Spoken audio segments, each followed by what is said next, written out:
আসসালামু আলাইকুম গাইস। আজ আমি একটা জিনিস দেখাবো আপনাদের। আমাদের গ্রামের পরিবেশে এই যে মুরগিটা দেখতে আছেন, এই মুরগিটা মূলত কি মুরগি? এটা কিন্তু একটা ব্রয়লার মুরগি। দেখছেন কত বড় সাইজ।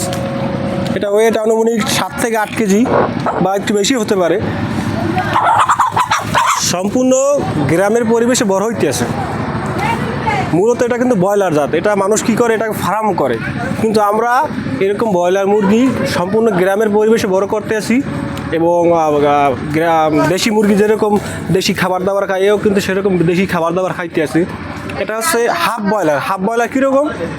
জাতে ব্রয়লার, কিন্তু তার তাল কিন্তু দেশি মুরগির মতো। ঠিক আছে, অবশেষে আপনারা কি বুঝলেন? অনেক ব্রয়লার মুরগি কিন্তু আমরা দেশে পরিবেশে বড় করতে পারি, বা দেশে মুরগির মতন বড় করতে পারি। ঠিক আছে, এটাই হচ্ছে আমার কথা। আর চ্যানেলটা সাবস্ক্রাইব করবেন, আমাদের পাশে থাকবেন। আমরা আমাদের পাশে থাকবো। যদি আমাদের আইডিটা নতুন, মানে অ্যাকাউন্টটা নতুন,